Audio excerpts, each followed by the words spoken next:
I want to output CSS that is of a specific format so that my Tailwind config can use it. So Oh, I'm gonna do that. right.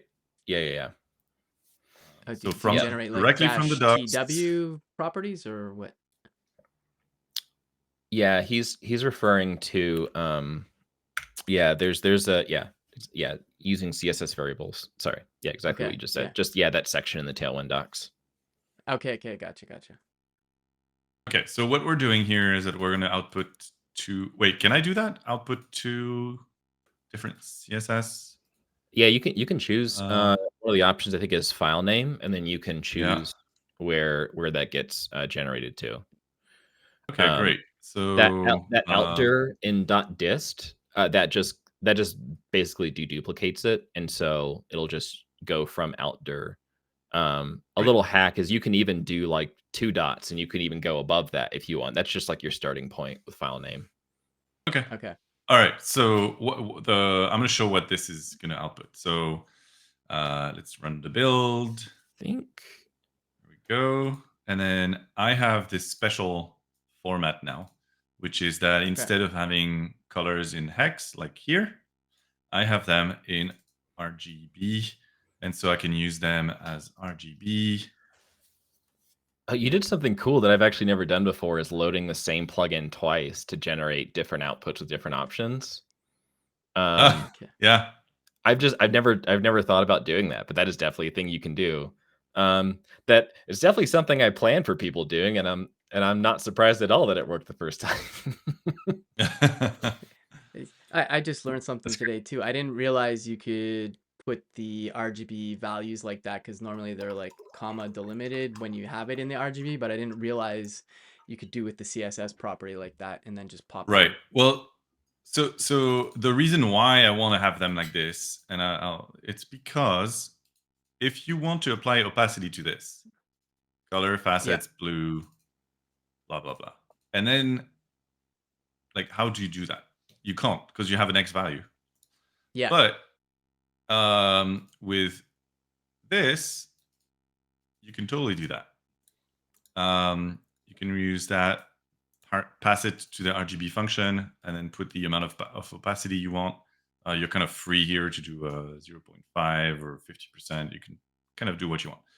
And that's why, uh, that's how Tailwind applies opacity.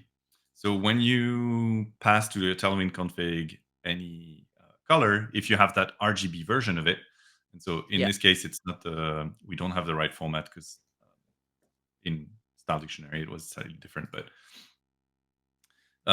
what you can tell it is, I want to have that RGB value, and then Tailwind is automatically going to apply the alpha value when you do something like div class name equal. Oh, I'm just going to write normal CSS.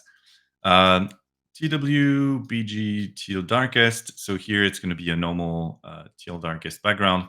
But if you do /50, it's going to apply 50% opacity to it. And it can only do that thanks to this notation. Yeah. No. Okay. Yeah. No.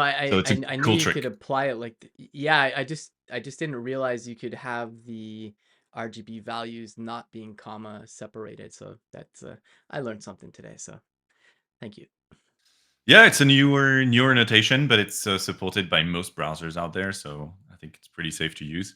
Cool. So now I need all of my color. Okay, so I'm just gonna. Yeah, actually, if we could back up real quick to what you did in the config fogs, I think you copy pasted it, but that's also Oh something yeah, that's hang probably on. worth calling out. Let me fix that real quick. Oh wait, no, that's not. This is fine. Okay, and what is not fine is, so here I have a mapping in my SAS. Sorry, in my CSS file. So that's one of the mappings I was talking about earlier on. So if I, okay, so it's going to be dist color.rgb.css. So I'm taking Okay. those values and then calling them here. This is not the right name here, but so I'll have to replace this. And then I have a dark version for each mapping as well. And then this is what is being used in Tailwind. So it's a bit of mapping. If you take it, that's why we need CSS. Token source maps. Yeah, no, for sure. But yeah, Yeah. sorry. Okay, so let me go back to the config file and show real quick what happens. So the first plugin CSS was just default, and you saw that it just generated hex colors. And then for the second one, you passed in some options, and one of them is we have the transform here, Yeah. and then that's also kind of we are getting into transforms a little bit, but the difference being they're kind of opt-in. And this is where Kaelig decided, I don't want a hex value. I actually want this to output a different format. And transform, it'll loop through every token in your system. And you can see here, we can actually just pass in nothing and just say, we actually want to change how colors are generated. But for every other token type, borders, gradients, cubic beziers for animation, typography tokens, all the different tokens you can think of. You can say for everything else, we're good, just like accept default, right? But if it's color, we're going to override that, and we're going to like reformat this color. And then the snippet there is just like a little color parser that just kind of takes a hex and then remaps it into the values that we showed. But you can run any kind of code that you want there, and it'll just accept it. So it's a nice kind of like things just work by default, like, with the idea being the default is probably what you want most of the time, but you have an escape hatch for overriding when you need it. Or in Kaelig's case, like we have an existing Tailwind setup that works this certain way, so we need this override. But just for color tokens, everything else we're good. Yeah, no, it's cool. It's cool. And again, getting back to the like by default out of the box, you get a pretty good experience. But again, you can always tap in and do what you need to do if you have to. So. And I think like comparing it to Style Dictionary, which is the name of this, it's kind of a different model of Style Dictionary. Kind of you set up transform chains of like do A then B then C then D, and you kind of set up that like that chain of, okay, every token's going to run through this. Whereas Cobalt, and maybe this is a dumb idea, but just as an experiment, like what if there wasn't really a chain? What if there's just like one step? You have your tokens, you have your plugins, and then you have your output. And so will that be enough? Maybe not. But the goal is to like reduce that complexity there in the number of ways that you can combine things. And just try and separate, like, this is your CSS output. This is how you're thinking about CSS. You can control how that CSS generates, and then just thinking about another output specific format. Same for JavaScript. You might want your colors in, like, say you want your colors, like I mentioned earlier, OK LCH format, fancy new color format that all browsers support now. Maybe, okay, we want OK LCH and CSS, but we just want standard hex and JavaScript because we're doing some like color manipulation, we're doing some WebGL stuff. We want those in two different formats. And it's thinking about like even what Kaelig said at the beginning, like all the different build targets, like we have our refrigerator plugin, so we can output the right refrigerator code.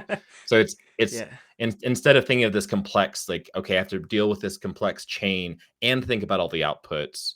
It's just, okay, let's just think about the outputs individually and the decisions that need to change according to that output. Yeah. Okay. Gotcha.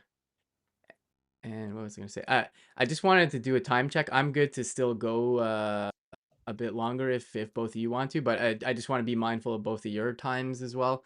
We're scheduled for 3 more minutes, but I'm happy to keep going for a while if you both want to. I leave it up to you. So. Well, I just want to look at the Tailwind version of it, because I think if I go to this example I'm here, good for a little bit longer. Like if we just want to, whatever Kaelig's thinking. Yeah. Okay, let's do this. Can you hear me? Okay. Yeah. Okay, cool. Okay, I think I should be able to share my localhost. Oh yes, it worked. Okay, so Okay, yeah. forward a port. Where's your local host? 1, 2, 3, Oh, yeah. 4. Okay, yeah. Allow. Where's the link? Hang on, give me a second. It's still asking Oh, me yeah, to yeah. do some port No worries. forwarding authorization stuff. Yeah, it's a pretty cool feature, to be honest, the port forwarding. It's yeah.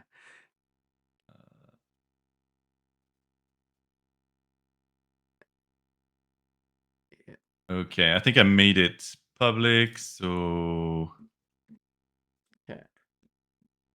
There should be, I don't know if I can see it in here. give you Oh, I can't see this. the Here port you go. forwarding. Okay, cool. I'll copy that. Let's just open that up. Okay. Yes, I am okay to continue to this page. I swear it's safe. Okay, Yeah, yeah. look at that. Thought you were, It works. thought you were gonna Hey. I thought you were gonna rickroll me. That was Okay, tempting. so this but is yeah. awesome. Yeah, yeah. Okay, so this is awesome. And So yeah, I'm very happy